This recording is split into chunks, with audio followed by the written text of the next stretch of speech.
పరీక్షిత్తు భాగవతం చెప్తుంటే అబ్బబ్బబ్బబ్బా ఇది చెప్పేస్తున్నారు చాలా బాగుంది కానండి, ఒక్క మాట అడుగుతాను ఒకసారి ఆగండి అయ్యా.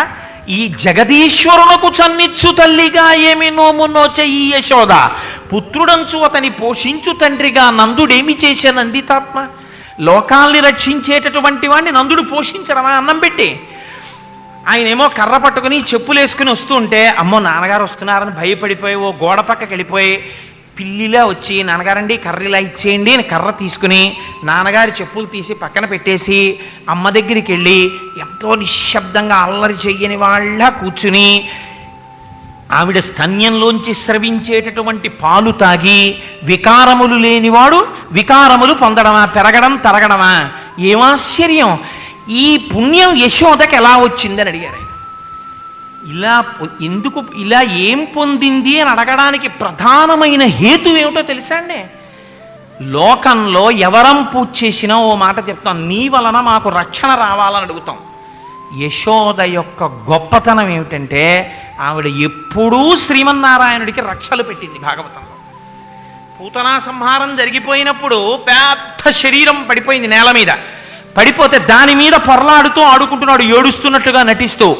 నెలంగూలిన మేటి పెన్నురముపై నిర్భీతి క్రీడించునో బాలారమ్మని మూపు చేర్చుకొని సంస్పర్శించి ఆరార్చుతున్ గోలాంగూలము తిప్పి గోరజములం చల్లించి గోమూత్రముంజల్లి తద్బాలాంగంబుల గోమయంబలదిరా 12 నామంబులన్.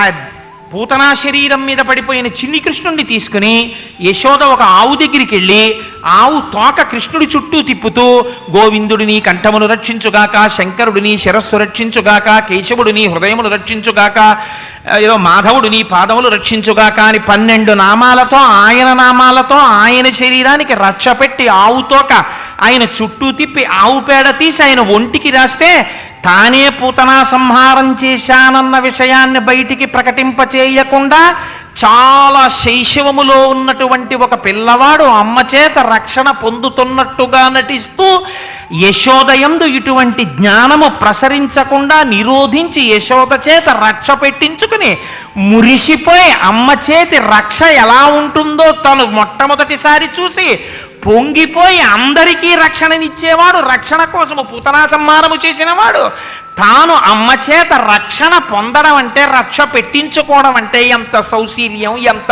సౌలభ్యమయ్యా కృష్ణానిది! ఇలా ఏ అవతారంలో కనపడింది? అమ్మ చేత ఇన్ని మాటలు రక్ష పెట్టించుకున్నావా? ఏమిటి ఆవిడ అదృష్టం యశోదది! ఇది లీలాశుకుడి యొక్క ఆర్తి కూడా.